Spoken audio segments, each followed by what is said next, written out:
जतिन को बता दूं। जतिन, हम लोग शुरू कर रहे हैं।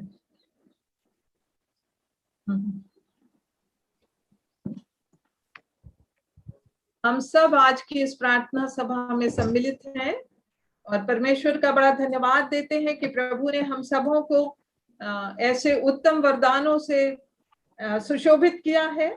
और हम जानते हैं कि ये समय बहुत कठिन है, पेंडेमिक का समय है, जबकि हम चर्चेस में इकट्ठे नहीं हो पाते, पर उसके बाद भी हम ये महसूस करते हैं कि हम अपने प्रियों के पास उनकी बीमारी में नहीं जा पाए, उनके फ्यूनरल में नहीं जा पाए, परंतु हमें ये संतोष होता है कि हमने उनके लिए प्रार्थनाएं की और वो प्रार्थनाएं प्रभु ने सुना है। और यही हम परमेश्वर पिता से मांगते हैं हमेशा कि पिता हम सबको एक बनाए रखे।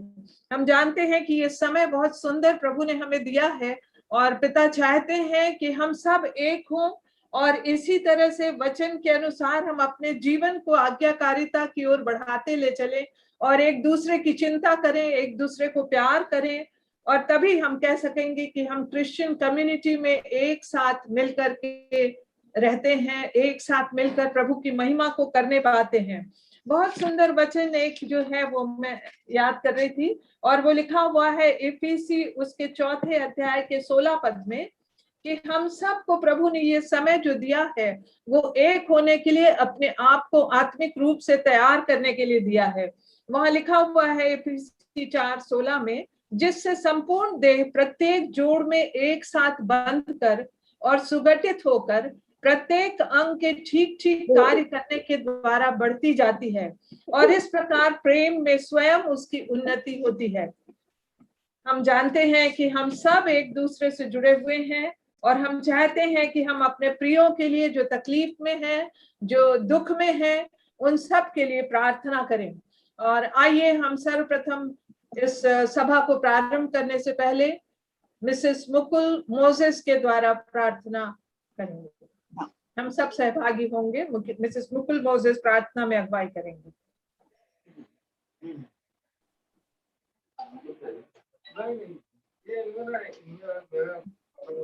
अनम्यूट करना होगी।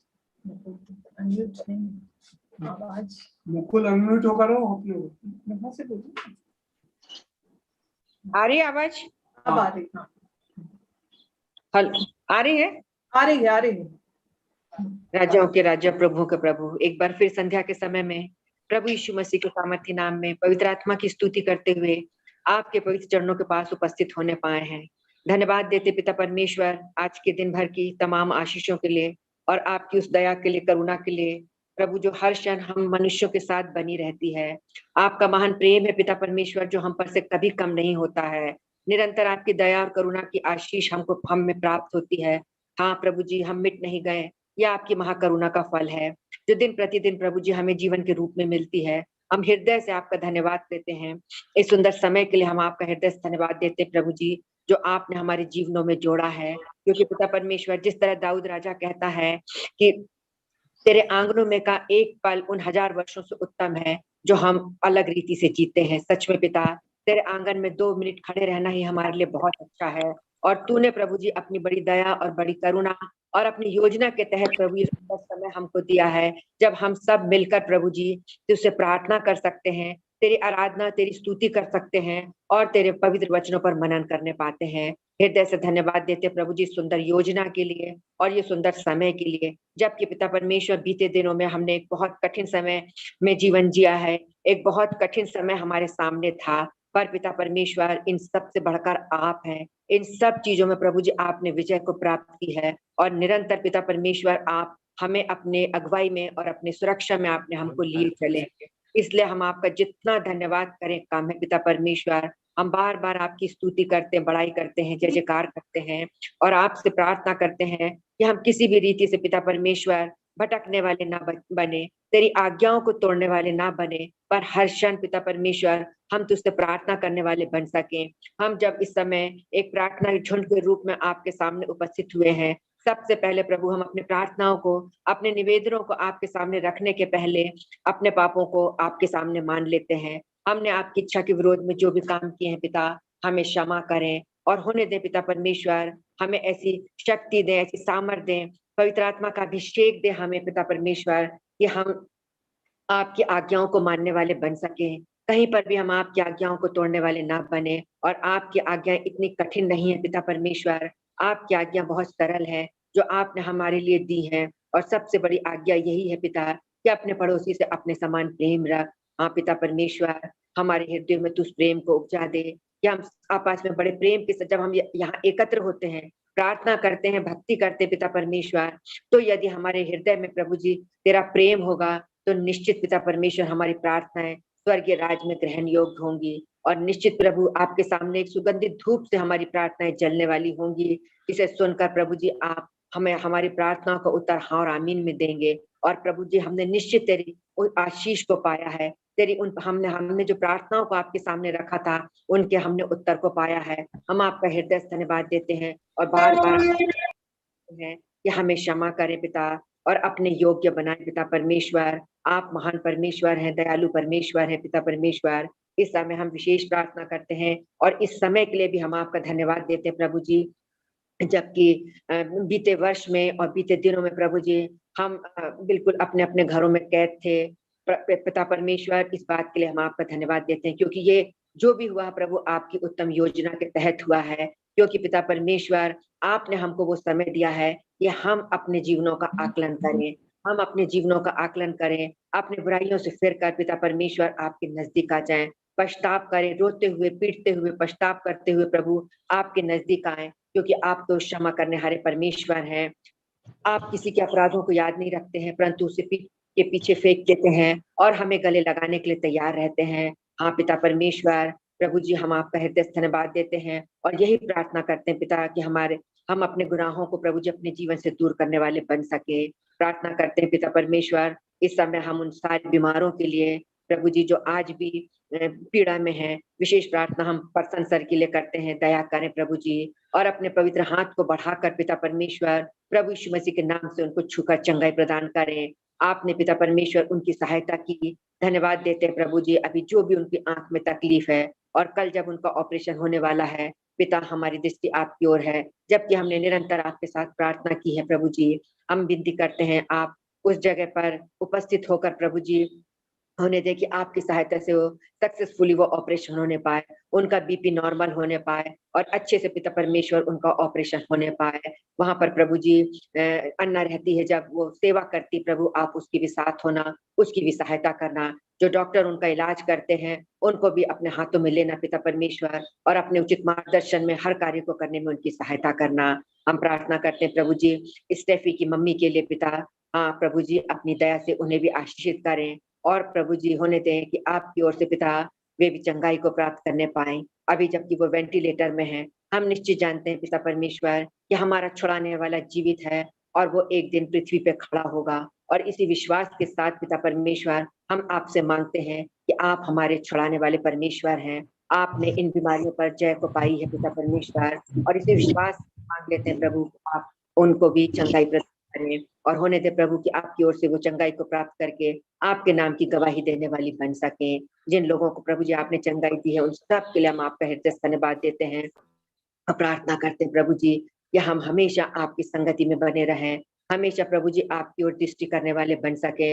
हर ऐसी बात पिता परमेश्वर जो हमारे जीवन बुराई के रूप में है, आप दूर करें और हमारी सहायता करें पिता परमेश्वर, कि हम प्रभु जी इन सांसारिक बातों के पीछे दौड़ने वाले ना बने, पर हम अपनी आत्मा की चिंता करने वाले बन सकें। हम विशेष प्रार्थना पिता परमेश्वर हमारे सारे प्रियों के लिए करते हैं, हमारी कलीसिया के लिए, हमारी मंडली के लिए प्रार्थना करते हैं, हमारे सारे बुजुर्गों के लिए और अभिषिक्तों के लिए प्रार्थना करते हैं। प्रभु सब पर अपनी दया को उंडेलना, होने देना पिता परमेश्वर कि वे आत्मा में होकर तेरे राज्य की बढ़ती के लिए कार्य करने वाले बन सके। पिता परमेश्वर संसार में जो कुछ है वो सब कुछ नाश होने वाला है पिता परमेश्वर।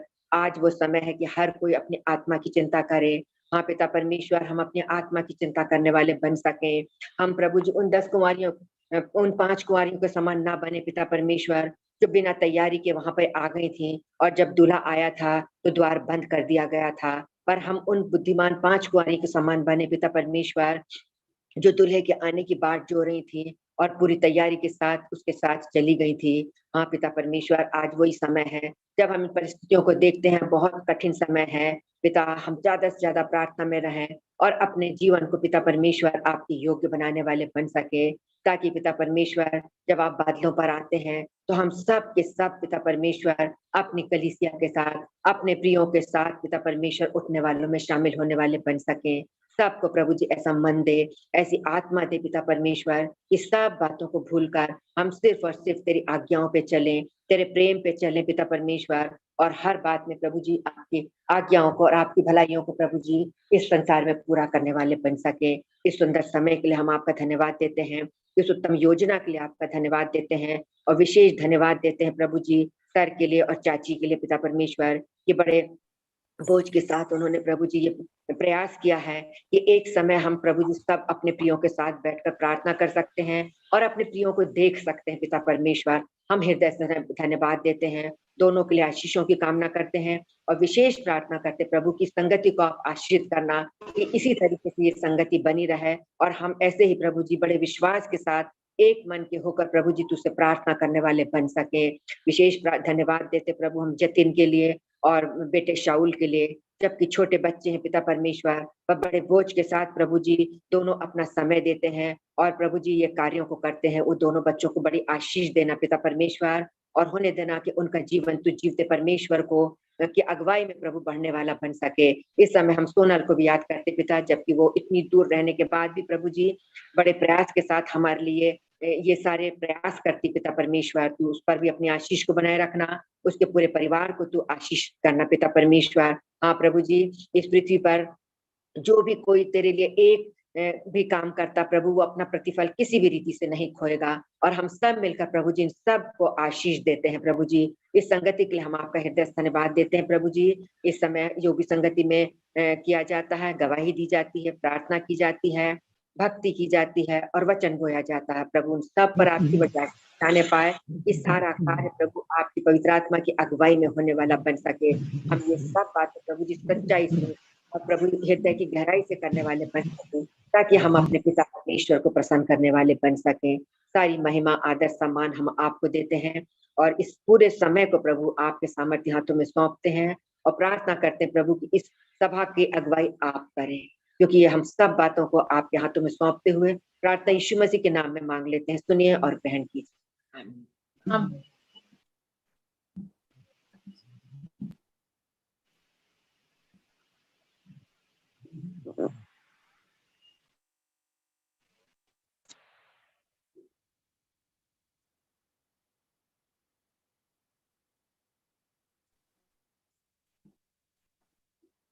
सचमुच हम परमेश्वर पिता को धन्यवाद देते हैं, और हम जानते हैं कि अभी इस पेंडेमिक के समय भी हमारे पूरे मोहल्लों में जहाँ क्रिश्चियन परिवार रहते हैं, सभी जगह प्रार्थनाएं हो रही हैं। गाने में फर्स्ट प्राइज दी थी ऑनलाइन संडे।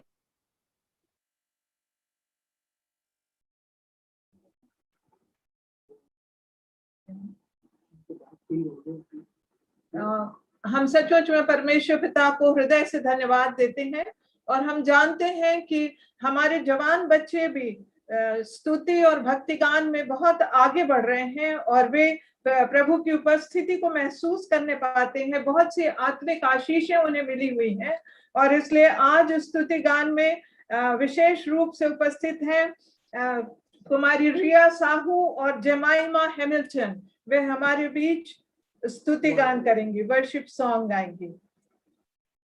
रिया साहू और जेमाइमा हैमिल्टन।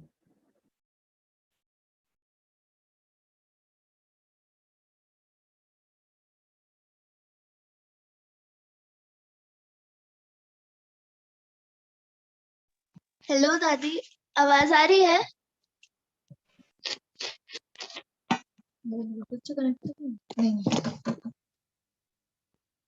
आवाज आ रही है? आ रही है। वीडियो भी ऑन करो जी। हाँ।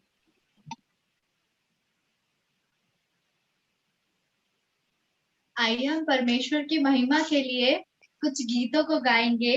और अपने दिलों को और अपनी आंखों को बंद करके अपने मनों को समर्पित करके कुछ गीतों को गाकर उनका स्तुति और गान करेंगे।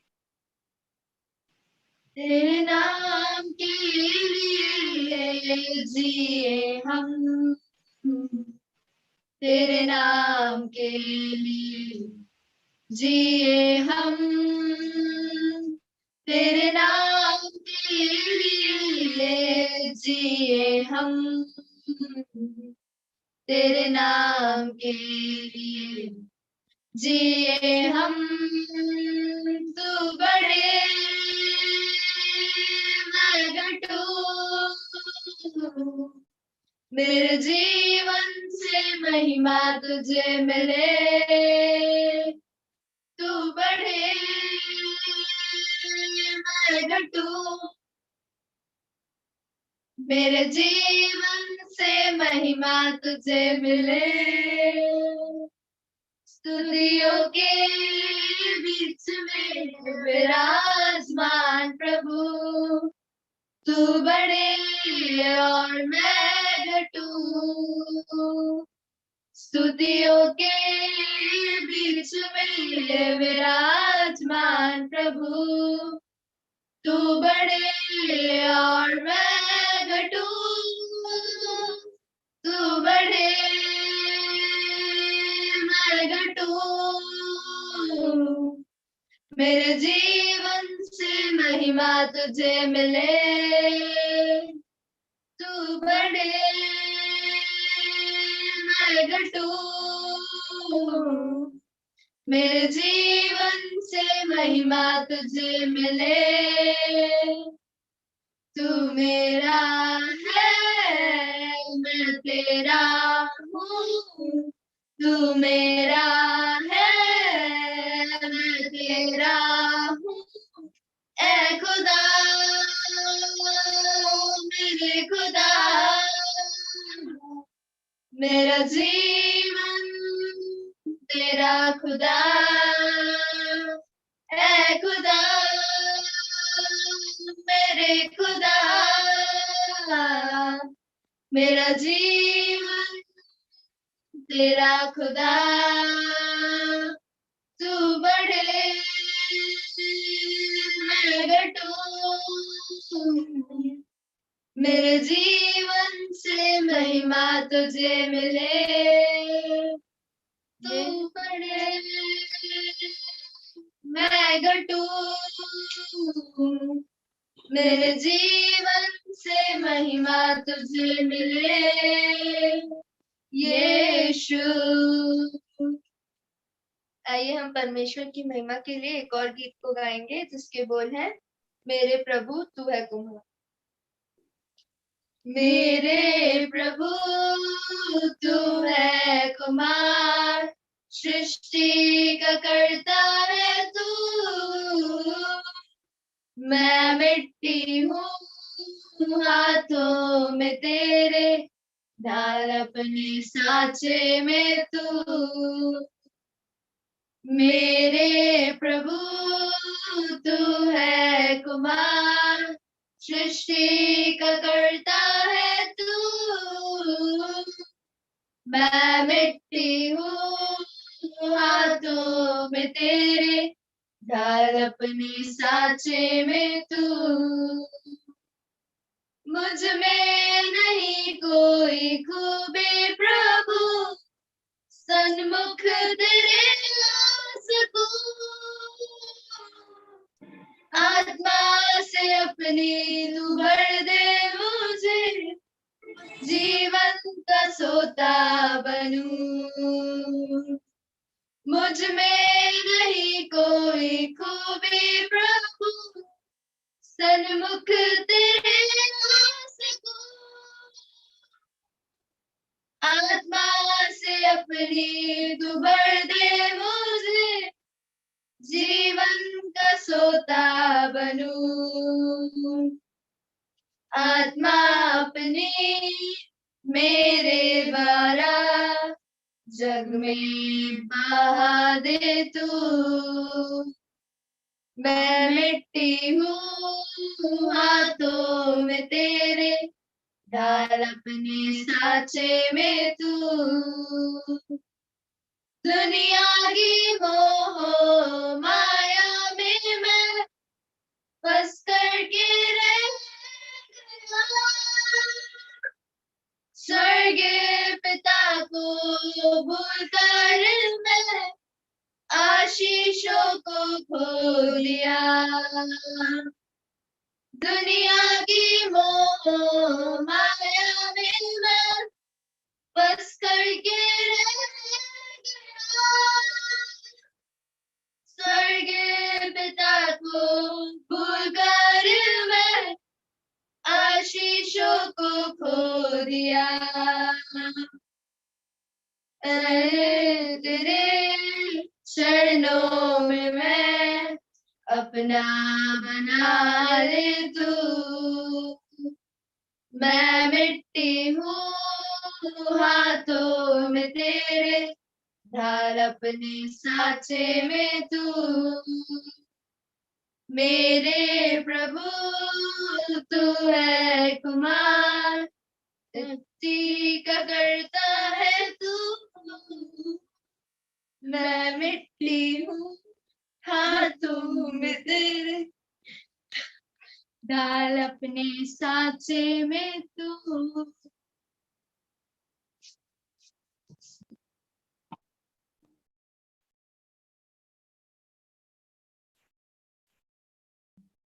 ये समय है मिसेस दबोरा बागचौरे अपनी छोटी गवाही प्रस्तुत करेंगी, और हम चाहते हैं कि इसी तरह से जो भी गवाही देना चाहते हैं, जो बीमारी से उठे हैं, जिनको प्रभु की सामर्थ्य मिली है, जो भी गवाही देना चाहते हैं वो कृपया अपना नाम मुझे दे देंगे तो अगली सभाओं में उन्हें समय दिया जाएगा।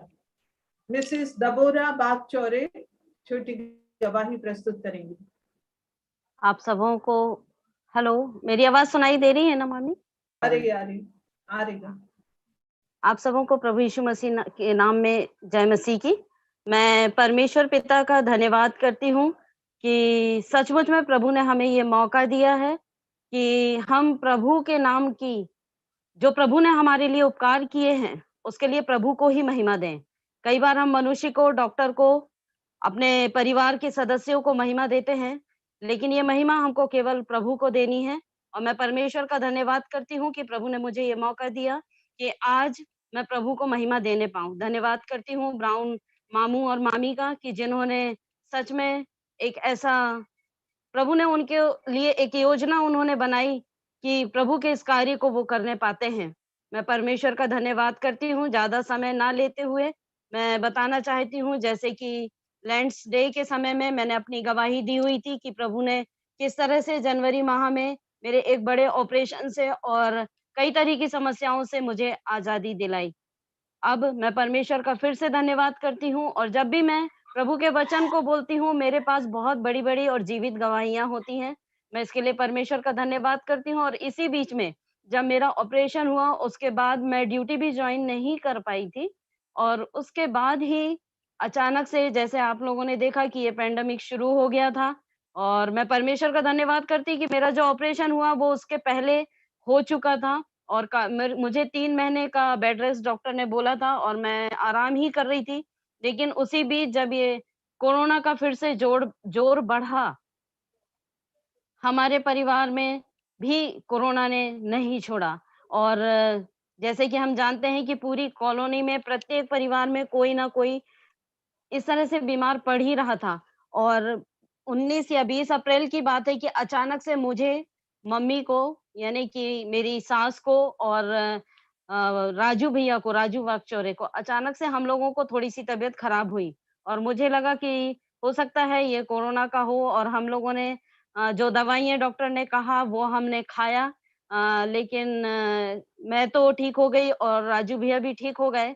और उस बीच मम्मी की थोड़ी तबीयत खराब हो गई थी, और उसके बाद हमने डॉक्टर को दिखाया उन्हें, और डॉक्टर मनीष ने जब उन्हें देखा तो कहा कि नहीं, ये तो कोरोना के ही सिम्टम्स हैं। और जब हमने टेस्ट कराया तो वो पॉजिटिव निकली, और उसी बीच मैंने कहा कि हम भी टेस्ट करा लेते हैं, तो मैं और राजू भैया नेगेटिव थे।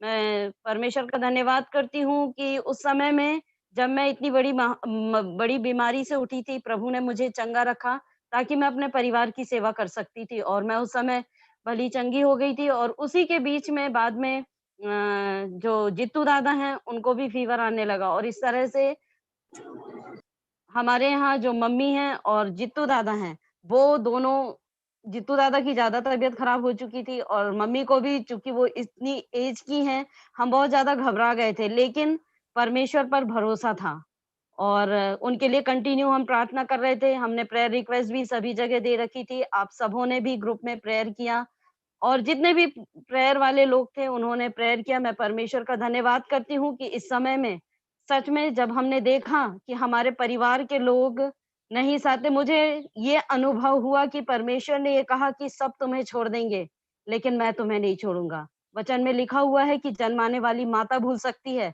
लेकिन मैं जगत के अंत तक तुम्हारे साथ हूँ। और ये महामारी में प्रभु ने इस बात को स्पष्ट किया कि कोई तुम्हारा साथ दे या ना दे, मैं तुम्हारे साथ हूँ। मैं परमेश्वर का बहुत धन्यवाद करती हूँ कि सच में ये अनुभव भी हमसे भी हमको गुजरना पड़ा, जिसमें हम विश्वास में दृढ़ हुए। उस समय मेरी हालत इतनी नहीं थी कि मैं बहुत अधिक कार्य कर सकती थी, भाई लोग नहीं आ रहे थे और घर के भी कार्य, प्रभु का ये भी धन्यवाद हो कि उस समय मैं छुट्टी पर थी और मेरे ऑफिस के लोगों ने भी मुझे कोई फोर्स नहीं किया कि आप इतनी लंबी छुट्टी पर हो तो आप आइए, हमें कुछ हमारा ऐसा कार्यालयीन नुकसान हो रहा है। और सबसे बड़ी बात ये होती है कि परमेश्वर हमारे साथ था। मैं परमेश्वर का धन्यवाद करती हूँ कि उस समय में जब मैं एक कमरे से दूसरे कमरे में दौड़ती थी, मैं बहुत थक जाती थी और मैं परमेश्वर से हमेशा प्रार्थना करती थी कि प्रभु मुझे सामर्थ दीजिए। और एक दिन की अचानक एक घटना घटी कि मम्मी का पल्स जो थी वो बिल्कुल 54 हो चुकी थी और मैं बहुत घबरा गई और मैं ये कोशिश कर रही थी कि मम्मी को हॉस्पिटल में एडमिट ना करना पड़े। लेकिन प्रभु का धन्यवाद हो कि उनका ऑक्सीजन लेवल बिल्कुल अच्छा था और कुछ-कुछ हम इस तरह की कोशिशें भी कर रहे थे, साथ में प्रार्थना भी कंटिन्यू हो रही थी उनके लिए। ऑक्सीजन लेवल उनका बिल्कुल भी कम नहीं हुआ, लेकिन पल्स उनकी बिल्कुल 54 हो चुकी थी और मैं बिल्कुल घबरा गई और मैंने किसी को नहीं बताया क्योंकि जित्तू दादा भी बीमार थे, राजू भैया भी बीमार थे, मम्मी भी बीमार थी। मैंने बोली प्रभु मैं किसको बोलूँ? और मैं घुटने में आकर मैंने प्रभु से कहा कि मैं ये इलेक्ट्रॉल घोल रही हूँ प्रभु, इसमें मैं इलेक्ट्रॉल नहीं है लेकिन ये आपका लहू है। और मैं परमेश्वर का धन्यवाद करती हूँ, जैसे ही मैंने मम्मी को दिया और थोड़ी देर बाद वो पी नहीं रही थी कि बहुत खट्टा लग रहा है, मैं नहीं पी सकती, बहुत नमकीन लग रहा है।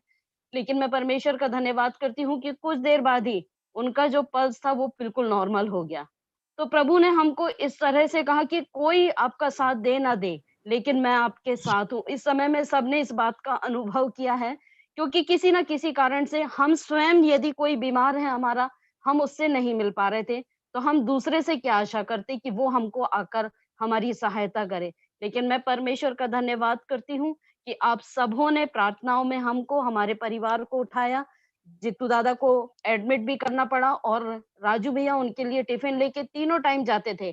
कई बार हम कहते थे पीपी किट पहनने के लिए, कई बार हम कहते थे मास्क ठीक से लगाओ, आ रहे हैं तो नहाइए, आप जैसा के जैसा है। लेकिन मैं परमेश्वर का धन्यवाद करती हूँ कि प्रभु ने हम सबों को संभाल कर रखा और हम ज्यादा दिन जित्तू दादा को एडमिट भी नहीं होने पड़ा और 1 हफ्ते के ही अंदर वो वापस भी आ गए। मैं परमेश्वर का धन्यवाद करती हूँ कि सचमुच में प्रभु ने हमारी प्रार्थनाओं को सुना और वो प्रभु इतना महान है कि जैसा मैंने अभी कहा है कि सब छोड़ देंगे, लेकिन हमारा परमेश्वर कभी हमको अकेला नहीं छोड़ता है। वो कहता है कि मैं सदैव मत डर क्योंकि मेरे तेरे साथ हूँ। जैसा कि हम सभी ने सुना है कि यशायाह भविष्यवक्ता हमेशा मत डर कहता है और वो जितने दिन होते हैं वर्ष के, उतने दिन लिखे हुए हैं कि मत डर।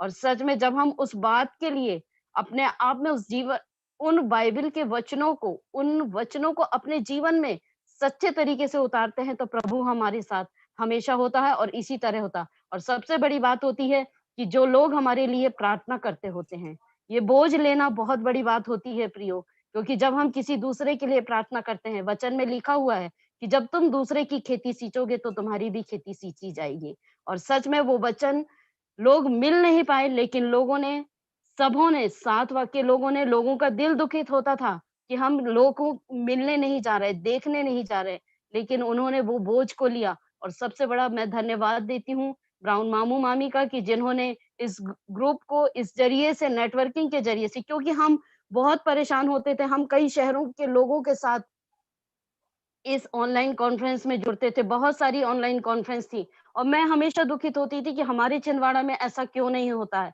ऐसा क्यों नहीं होता। और उसी बीच में ये भी एक मेरे जीवन की गवाही है कि मैं जब दुखित होकर दूसरे ग्रुप में जुड़ती थी तो मुझे लगता था कि यहाँ पर भी ऐसा कुछ होना चाहिए। और उसी बीच एक दिन अचानक से ब्राउन मामू का मैसेज आया कि हमने एक ग्रुप बनाया है, उसमें जुड़िए करके। मैं परमेश्वर का धन्यवाद करती हूँ कि सच में प्रभु आप सबों को बहुत आयत की आशीष दे, जिन्होंने हमारे परिवार के लिए प्रार्थनाएं की, जिन्होंने अपने उस कीमती समय को और परमेश्वर के सामने घुटनों को टेक कर, आंसुओं को बहाकर परमेश्वर से हमारे लिए प्रार्थना किया, हमारे परिवार के लिए प्रार्थना किया। आज हमारा परिवार पूरी तरह से सुरक्षित है, मम्मी भी पूरी तरह से सुरक्षित है, क्योंकि इतने बुजुर्गी में और इतना उनको तकलीफ होने के बावजूद भी मैं परमेश्वर का सबसे बड़ा धन्यवाद करती हूँ कि उन्हें हमें हॉस्पिटलाइज नहीं करना पड़ा। और आज वो फिर से जैसी की तैसी, वचन में लिखा हुआ है, मैं तुम्हें जैसा का तैसा कर दूंगा, और वो वैसी ही हैं। और फिर सारे कार्यों को वो उसी तरह करती, कोई कमी नहीं। उनको तकलीफ होती है, फिर वो थोड़ी देर प्रार्थना करती हैं और फिर काम में लग जाती है। मैं परमेश्वर का बहुत धन्यवाद करती हूँ आप सबों के लिए, जितनों ने भी हमारे लिए प्रार्थना की है। प्रभु आप सबों को बहुत आयत की आशीष दे। हम परमेश्वर पिता को धन्यवाद देते हैं दबोरा बेटी के लिए, बुआ के लिए, एनिट बुआ के लिए। परमेश्वर ने सबकी प्रार्थनाओं को सुना और उनके विश्वास को और अधिक दृढ़ किया है, और उनके विश्वास के कारण हम सब सुनने वालों का विश्वास भी दृढ़ होता है। परमेश्वर पिता को धन्यवाद देते हैं। सचमुच में जैसी प्रतिज्ञा प्रभु ने किया है, वो हमसे बार बार कहता है मत डर। और दूसरा ये कि परमेश्वर पिता ने हमसे कहा है कोई भी तुम्हें छोड़ दे, माँ भी छोड़ दे, पर मैं तुम्हें कभी नहीं छोड़ूंगा। और इस तरह हम बेटी को बहुत सारी आशीषें परमेश्वर की मिले, यही कामना करते हैं। परमेश्वर पिता आपको बहुत आशीष दे। इस वक्त समय है कि हम संदेश में जाएंगे और ब्रदर राजू हैमिल्टन हमारे लिए आज संदेश देंगे। ब्रदर CRK हैमिल्टन, राजू भैया।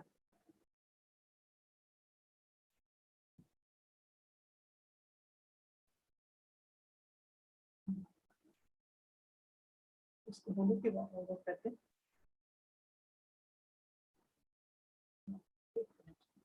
भैया अनम्यूट करिए। मेरी आवाज आ रही है? जी आ रही है। सभी को जय मसीह की। जय मसीह की। सच में ये परमेश्वर धन्यवाद देने का समय है कि आज की शाम एक बार फिर हम सब उसके चरणों पर पाए जा रहे हैं, और परमेश्वर ने चाहा है कि आज उसके वचन द्वारा हम सब आशीष प्राप्त करें। इसके पहले कि हम वचन में जाए, मैं अपनी ओर से सर्वप्रथम परमेश्वर पिता को धन्यवाद देता हूं।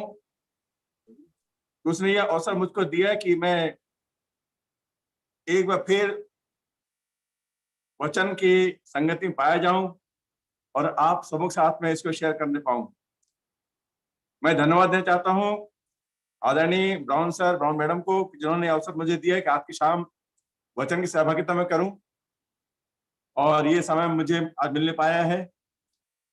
मैं धन्यवाद देना चाहता हूं बहन मुकुल को कि उन्होंने प्रार्थना किया, और धन्यवाद देना चाहता हूं दोनों बच्चों को, रिया साहू और जैमी हैमिल्टन को, उन्होंने सुंदर गीत के द्वारा वर्शिप किया है। और विशेष धन्यवाद भी देना चाहता हूं श्रीमती दबोरा वाकचौरे को। उन्होंने जो गवाही दी है, सच में वो गवाही जो है परमेश्वर की महिमा के लिए दी गई है, उसकी बड़ाई उनके द्वारा होने पाई है। मैं आपको एक बात बताना चाहता हूं इस समय कि सच में परमेश्वर हमसे बातें करता है। आप विश्वास करें अथवा ना करें, पर मैं विश्वास करता हूं परमेश्वर हमसे बातें करता है। अभी मिसेस दबोरा ने जो अपना एक भरोसा जताया है परमेश्वर पर, और बार बार उन्होंने कहा है, परमेश्वर ने कहा है कि ना मैं तुझे कभी छोड़ूंगा और ना कभी तुझे त्यागूंगा। मत डर, यहाँ वहां मत ताक, क्योंकि मैं तेरा परमेश्वर यहोवा हूं। मैं तेरी सहायता करूंगा और अपने दाहिने दाहिने हाथ तुझे संभाले रहूंगा। सच में परमेश्वर का वचन हमसे हमेशा बातें करता है। और आज की शाम जो मैं आपसे वचन शेयर करना चाहता हूं, वो ठीक इसी से संबंधित है। जैसा कि हम सब जानते हैं कि ये समय जो चल रहा है, महामारी के समय चल रहा है, लोग परेशान हैं, चिंतित हैं, निराशा में है, असफलता में है, परीक्षाओं में है और कई बातें घटी में पाए जा रहे हैं। पर परमेश्वर हमको अपने वचन से ये ढाल देना चाहता है कि परमेश्वर हमारा सहायक है, हर घड़ी हर पल वो हमें सहायता करने के लिए तैयार रहता है। यदि आपके पास धर्मशास्त्र है, बाइबल है, तो आप मेरे साथ निकाल लें मेहरबानी से इब्रानी की पत्री उसका 13वां अध्याय और उसकी 5वीं और 6वीं आयत। इब्रानी पत्री उसका 13वां अध्याय और 5वीं 6वीं आयत वहां ऐसा लिखा हुआ है कि तुम्हारा स्वभाव लोभ रहित हो और जो तुम्हारे पास है उसी पर संतोष करो, क्योंकि उसने आप ही कहा है, अर्थात परमेश्वर ने कहा है, मैं तुझे कभी न छोड़ूंगा और न कभी त्यागूंगा। और 6वां पद हमें बड़ा ढाल देता है, वहां लिखा हुआ है कि इसलिए हम निडर होकर कहते हैं, प्रभु मेरा सहायक है, मैं ना डरूंगा, मनुष्य मेरा क्या कर सकता है। God is my helper. बार बार हमें चिताता है वो, प्रभु मेरा सहायक है, प्रभु हमारी सहायता करता है, निरंतर हमारी सुधि लेता है। पर ऐसे समय में अभी हमने जो वक्तव्य पढ़ा है धर्मशास्त्र में से इब्रानी 13 उसके 5 6वां पद, इस एग्जॉर्टेशन में एक वार्निंग है हमारे लिए जो इमोरलिटी की है, जितने भी अनैतिकताएं हैं उसके लिए हमें चेतावनी दी। वो चेतावनी ये है कि तुम्हारा स्वभाव लोभ रहित हो और जो कुछ तुम्हारे पास है उसी पर संतोष करो। आज हम देखने पाते हैं कि ये इस महामारी समय में भी लोगों ने लोभ करना नहीं छोड़ा, लोगों ने अन्याय करना नहीं छोड़ा, और परमेश्वर हमसे कहता है कि तुम्हारा स्वभाव लोभ रहित हो, जो तुम्हारे पास है उसी पर संतोष करो। कई बार क्या होता है कि हम जब लोभ करते हैं सांसारिक जीवन में, तो हम कई बार ऐसी परीक्षाओं में पड़ जाते हैं, ऐसे पापों में पड़ जाते हैं, गिर जाते हैं कि हमको उससे उठना बड़ा मुश्किल जाता है। प्रभु यीशु मसीह हमसे बार बार कहते हैं, एक दृष्टांत आपको मालूम होगा, लूका रचित समाचार के 12वें अध्याय के 13वें पद से लिखा हुआ। वहां पर यीशु मसीह पास में एक जवान आता है, कहता मेरे भाई से कहे कि वो अपनी संपत्ति में से मुझको बंटवारा कर दे। तो यीशु मसीह कहते हैं, हर प्रकार के लोभ से अपने आप को बचाए रखो, क्योंकि किसी का जीवन उसकी संपत्ति की बहुतायत से नहीं होता। हर प्रकार के लोभ से अपने आप को बचाए रखो। और इसी प्रकार जब हम देखते हैं तो ये जो अति लोभ की जो धारणा होती है, ये अनैतिकता जो होती है, ये आपस में एक दूसरे से बहुत ज्यादा क्लोजली कनेक्टेड है। ये यदि हम निकालें पहला कुरिन्थियों की पत्री के 5वां अध्याय और उसके 11वें पद में पौलुस प्रेरित लिखता है वहां पर मेरा कहना यह है कि यदि कोई भाई कहलाकर व्यभिचारी या लोभी या मूर्ति पूजक या गाली देने वाला या पियक्कड़ या अंधेर करने वाला हो, तो उसकी संगति मत करना, वरन ऐसे मनुष्य के साथ खाना भी ना खाना। यदि आपने बाइबल खोला होगा तो उसमें देखिए अध्याय 5 के जो शीर्षक दिया गया है कि कलीसिया में पतन। कुछ बाइबल में लिखा हुआ है कि कलीसिया में अनैतिकता। ये अनैतिकता, ये पतन क्यों हो रहा है, ये हमारे लिए सोचने की बात है। क्योंकि पौलुस प्रेरित बार बार हमें चिताता है अपने संदेश के द्वारा। यदि इसी पहले कुरिन्थियों के 6वां अध्याय और उसका 9वां और 10वां पद हम देखते हैं, पहला कुरिन्थियों 6, 9 और 10 में, वहां पौलुस ने क्या लिखा है, क्या तुम नहीं जानते कि अन्यायी लोग परमेश्वर के राज्य के वारिस ना होंगे। हम चूंकि मसीह हैं, हम एक आशा लगाए हुए हैं, हमारा भरोसा है, हम उम्मीद कर रहे हैं कि हमारे इस संसार के जीवन के बाद हम परमेश्वर के राज्य में प्रवेश करेंगे। तो वचन क्या कहता है कि क्या तुम नहीं जानते कि अन्यायी लोग परमेश्वर के राज्य के वारिस ना होंगे।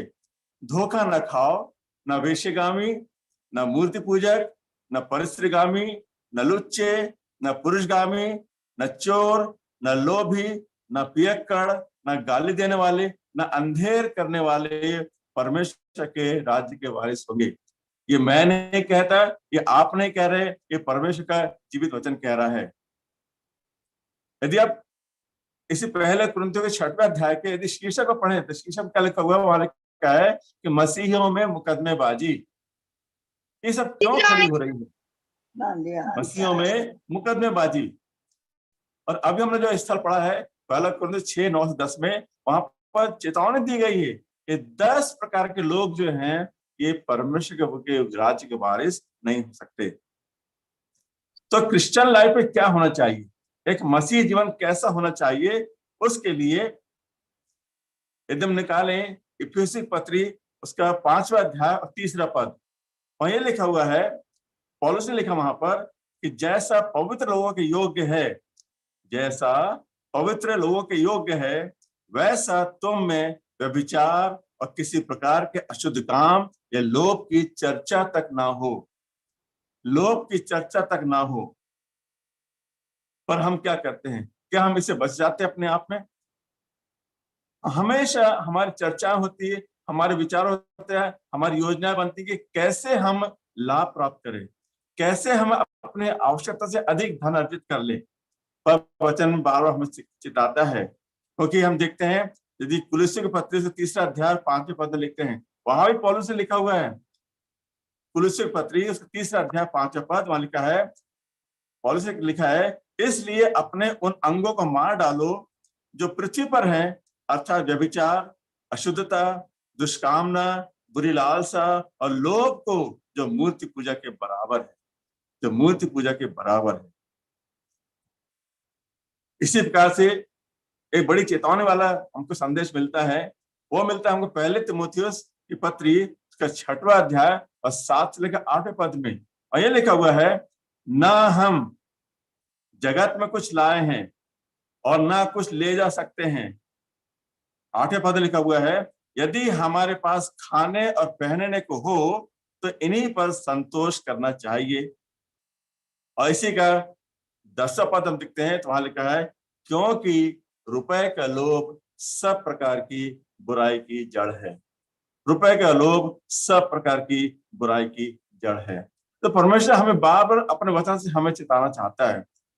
इन तमाम बातें हमें सिखाती हैं कि यदि हमें परमेश्वर के राज्य के वारिस होना है और यदि हम मसीह को मानते हैं, तो हमारा स्वभाव, हमारा आचरण, हमारा व्यवहार, हमारी बातें, हमारी सोच, हमारी योजनाएं, सब कुछ लोभ रहित होना चाहिए। हम व्यर्थ चिंता करते हैं हम कैसे अपनी पूर्ति करेंगे, पर परमेश्वर का वचन अभी हमने पढ़ा है ना कि परमेश्वर स्वयं कहता है कि मैं तुझे कभी न छोड़ूंगा और न कभी त्यागूंगा। हमारा परमेश्वर धन्य परमेश्वर है, वो निरंतर हमारी सुधि लेता है।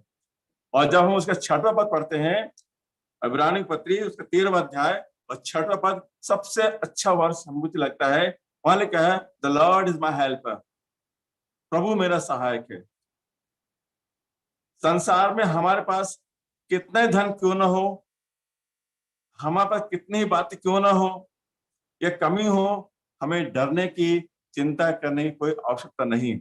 परमेश्वर स्वयं अपने वचन से कहता है, इसलिए हम निडर होकर कहते हैं कि प्रभु मेरा सहायक है, प्रभु आपका सहायक है, प्रभु प्रत्येक विश्वासी का सहायक है। और इसलिए कहता है कि मुझे डरने की आवश्यकता नहीं है, मैं कभी ना डरूंगा और मनुष्य मेरा क्या कर सकता है।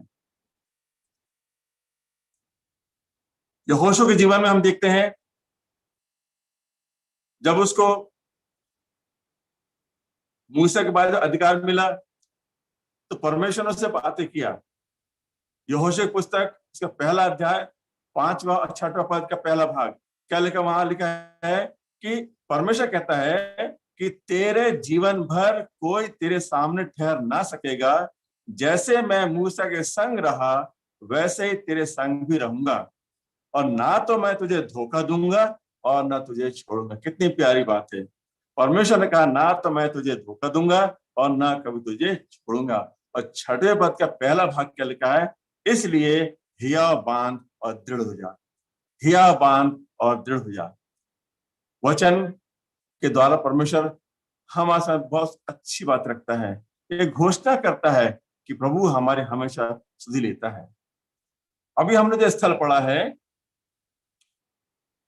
इसलिए हम निडर होकर कहते हैं, जब इंग्लिश वर्जन पढ़ते हैं तो लिखा है so that we may boldly say, और किसी किसी वर्जन में लिखा हुआ है कि वी से विथ फुल कॉन्फिडेंस, वी से विदाउट फियर।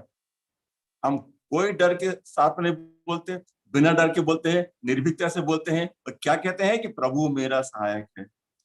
भजन का लिखने वाला उसके 118वें अध्याय के 6वें और 7वें जब देखते हैं, वहां पर तुलनात्मक दृष्टि से लिखा हुआ है, यहोवा मेरी ओर है। 6ठे पद लिखा हुआ है, भजन 118:6 में लिखा है, यहोवा मेरी ओर है, मैं न डरूंगा, मनुष्य मेरा क्या कर सकता है।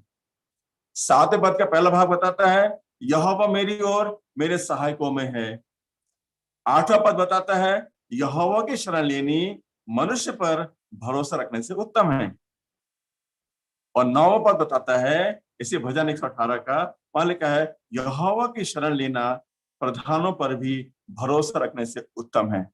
कितने सुंदर बात है। मनुष्य पर क्या भरोसा करेंगे?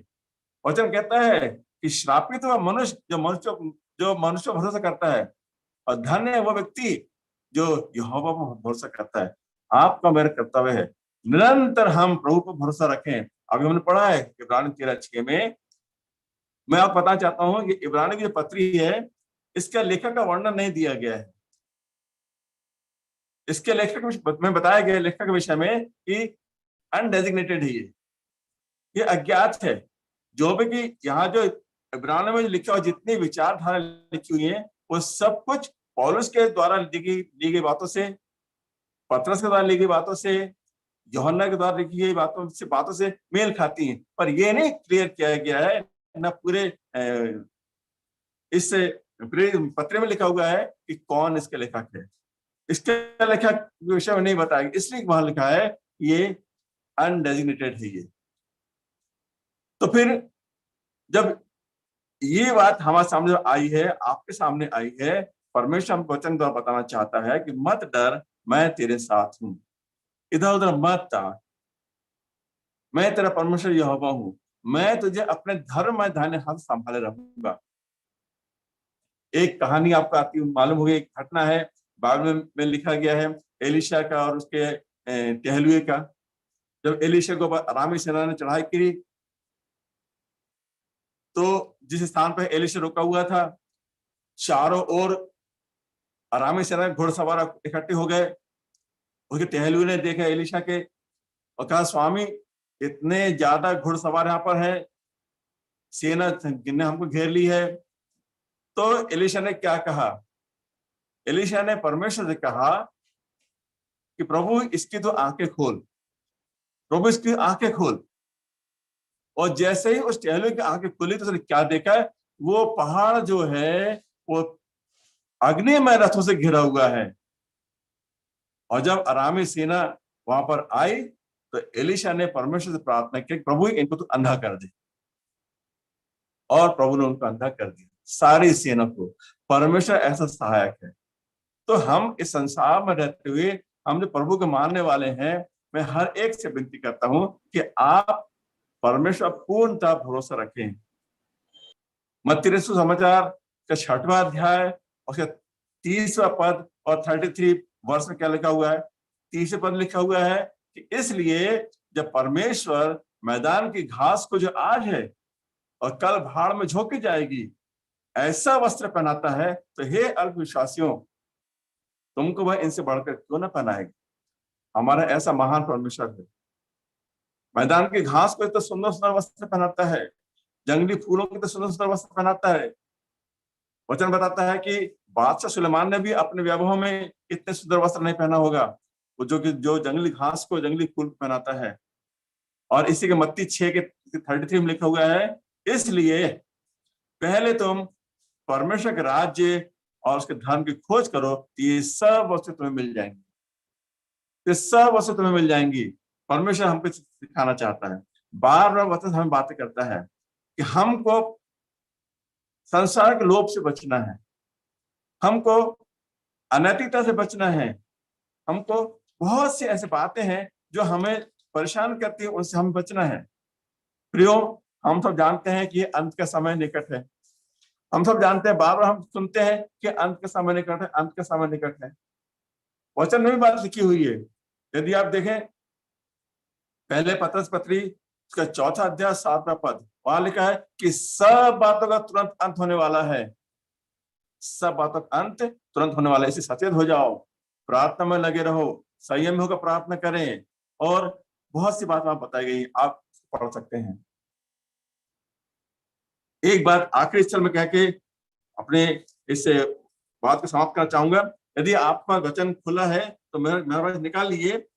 पहला पत्रस की पत्री उसका 3रा अध्याय और उसका 10वां पद, 10 से कुछ थोड़े पद, 2-3 पद पढ़ेंगे।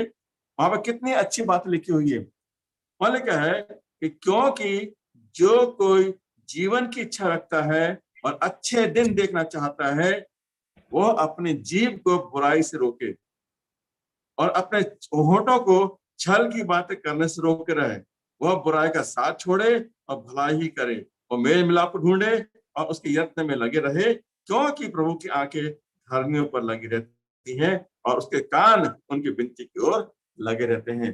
और इस बात वचन हमें सिखाता है कि धन्य है वे आंखें जो देखती हैं और धन्य है वे कान जो सुनते हैं। जितनों ने भी मेरे साथ इस वचन को सुना है, वो आप सबको इसमें अगुवाई करेगा और आशीष देगा। एक बार फिर से मैं वचन दोहराना चाहता हूँ, इस वचन पर भरोसा रखें। परमेश्वर ने स्वयं कहा है कि तुम्हारा स्वभाव लोभ रहित हो और जो तुम्हारे पास है उसी पर संतोष करो, क्योंकि उसने अर्थात परमेश्वर ने आप ही कहा है, मैं तुझे कभी न छोड़ूंगा और न कभी तुझे त्यागूंगा। इसलिए हम निडर होकर कहते हैं कि प्रभु मेरा सहायक है, प्रभु मेरा सहायक है, मैं न डरूंगा, मनुष्य मेरा क्या कर सकता है। प्रभु इस वचन के प्रचार जाने पर हम सबों को, जितनों ने सुना है, बहुत बहुत आशीष प्रदान करे। Thank you very much. आइए छोटी प्रार्थना करेंगे। हम अपने सिरों को झुकाएं, आंखें बंद करें। प्रेमी पिता परमेश्वर, आज की शाम आपने वचन से हम जो बातें की प्रभु जी, और आपने बहुत चेतावनियां दिया है प्रभु जी, शिक्षाएं दिया है। आपसे विनती और प्रार्थना है, जब जितना वचन हमने आपका सुना प्रभु जी, उस वचन को हम अपने जीवन में उतारने हारे हो सके, ताकि हमारा जीवन, हमारा कार्य, हमारा व्यवहार और हमारे जीवन का हर एक पल प्रभु जी आपको भाने हारा हो सके। आपने प्रार्थना सुना है, आपको धन्यवाद। आज तक आपने संभाला प्रभु, आप आगे भी विनती आपसे कि आप हमें संभालिए, ताकि हम सब आपके अधीन और आपके नियंत्रण में पाया जाए। धन्यवाद सर, विनती हमारे उद्धार करता यीशु नाम मांगते हैं, दया सुने और स्वराज में ग्रहण करें। आमीन और आमीन। आमीन आमीन। बहुत सुंदर हमें भी मार्गदर्शन देने के लिए परमेश्वर पिता को बहुत धन्यवाद देते हैं और भैया को बहुत धन्यवाद देते हैं। और अब समय है कि हम रेवरेंड R.K. दया के साथ अंतिम प्रार्थना करेंगे और उसके बाद प्रभु की प्रार्थना और उनकी विदाई वचन के द्वारा हम विदा होंगे, आशीष वचन के द्वारा हम विदा होंगे। Reverend R.K. दया। हेलो, प्रार्थना करेंगे हम। हमारे प्रेमी पिता परमेश्वर, हम आपका धन्यवाद करते हैं, क्योंकि आपका अनुग्रह ही हमको संभालता है और जीवन देता है। धन्यवाद देते हैं प्रभु कि आपने अपनी पवित्र योजना के तहत ऐसा आयोजन किया कि जूम इंटरनेट के माध्यम से हम तेरी संगति में एक साथ मिलकर बैठकर और तेरे पवित्र वचन को सुनते हैं, मनन करते हैं और पिता प्रार्थना करते हुए अपने लिए, अपने प्रियों के लिए आशीष मांगते हैं। धन्यवाद देते हैं पिता परमेश्वर कि आपने डॉक्टर ब्राउन, मैडम ब्राउन को ये दर्शन दिया और हमारी स्थानीय मंडली के सब प्रिय लोग जो प्रार्थना के बोझ को लेकर प्रभु इन दिनों में तेरी संगति में है, और इस बात की हम सब गवाही दे सकते हैं कि तूने इस मीटिंग में प्रभु प्रार्थनाओं को सुनकर बहुत से लोगों के जीवन में आश्चर्य कर्म किया है। और तू चाहता पिता कि जब तक हमारा जीवन इस पृथ्वी पर है, हम सब तेरी पवित्र ऐसी संगति में, वचन की संगति में सर्वदा बने रहे। धन्यवाद देते हैं पिता परमेश्वर आज के सुंदर और पवित्र वचन के लिए जो मिस्टर CR के हैमिल्टन के माध्यम से हमने सुना है। प्रभु हम सबों को, कलीसिया के सारे विश्वासियों को ऐसा मन दे प्रभु, ऐसा स्वभाव प्रदान कर कि हम संसार की अभिलाषाओं में नहीं, संसार की नासमान चीजों के ऊपर नहीं, ना उसको प्राप्त करने के लिए प्रभु नाना प्रकार के प्रयासों में ना रह सके, क्योंकि हम जानते ना हमने कुछ लाया है और ना हम कुछ ले जाएंगे। ये हमने इस बात का अनुभव अपने जीवन में किया है। बहुत से लोगों के जीवन में प्रभु अकस्मात ऐसी घटनाओं के द्वारा उन्होंने इस बात का अनुभव किया है कि ये संसार तो हमारा परदेसी और मुसाफिर है, हमें तो चिरस्थायी जीवन प्रभु यीशु मसीह के द्वारा स्वर्ग में प्राप्त करना है। इसलिए उस जीवन को प्राप्त करने के लिए प्रभु हमारी सहायता कर कि हम बड़ी तैयारी से प्रार्थना का जीवन, धार्मिकता का जीवन और तेरी इच्छा को पूरी करता हुआ जीवन तुझ में सिद्ध बनाते हुए उस दौड़ को दौड़ ले कि हम मुकुट को प्राप्त कर सके। हम प्रार्थना करते पिता परमेश्वर, इस संसार से इस महामारी को दूर कर देना। और जैसा कि पिता परमेश्वर हम न्यूज में सुन रहे हैं कि कई देशों में डेल्टा थर्ड स्ट्रेन प्रभु आ गया है, पर अभी तक कि तूने इस विपत्ति से इस देश को बचाया है। प्रभु आगे भी तू संभालना ताकि ये महामारी पूरी दुनिया से दूर हो सके। प्रार्थना करते प्रभु हम सबों का कलीसिया जीवन तेरे विश्वास में और तेरी सेवा में बढ़ता चला जाए। पिता परमेश्वर तू ही महान परमेश्वर है जो सब बातों को अच्छी कर सकता है। हम तो केवल प्रार्थना में तेरे आत्मा को चाहते हैं कि कलीसिया के हर एक के जीवन में तेरा आत्मा काम करे ताकि तेरी कलीसिया पवित्र और तुझको भावती हुई स्वीकार होने पाए। दुआ करते हैं हमारी इसी मंडली में, हमारी कलीसिया और हर एक मंडली में जो भी अभी बीमार दुखी लाचार है, पिता परमेश्वर उन पर दया कर उन्हें चंगाई दे। जो भी अभी अस्पतालों में है उन्हें भी चंगाई दे। जो भी पिता परमेश्वर डॉक्टर नर्सेस ऐसे समय में तेरी सेवा अस्पतालों में मरीजों में कर रहे हैं, उनकी भी सुरक्षा तेरे हाथों से बनी रहे ताकि वो तेरा धन्यवाद करके सेवा में आगे बढ़े। प्रभु तूने हम सबों की प्रार्थना सुना है। हम सबों की व्यक्तिगत गवाही एक दूसरे के विश्वास को बढ़ाने के लिए पिता सचमुच में एक प्रेरणादायक है। वर दे कि हमारे जीवन और गवाहियों से बहुत से लोग प्रभु यीशु मसीह के नजदीक आ सके। धन्यवाद और धन्यवाद करता हूँ। और हम सब अपने देह प्राण आत्मा को, सभी प्रियों को, इस ग्रुप के सभी सदस्यों को, समस्त कलीसिया की एक एक सदस्यों को आपके सामर्थ्य और पवित्र हाथों में सौंपकर इस विनती को हमारे उद्धारकर्ता प्रभु यीशु मसीह के प्यारे और मीठे नाम से हम सब मिलकर मांगते हैं। सुन और ग्रहण कर आशीष दे, आमीन। प्रभु की प्रार्थना बोलेंगे हम। हे हमारे पिता तू जो स्वर्ग में, तेरा नाम पवित्र माना जाए, तेरा राज्य, मेरी होती है हमारे दिन भर की रोटी और वैसे हमारे अपराध को क्षमा कर और हमें परीक्षा में न बचा, क्योंकि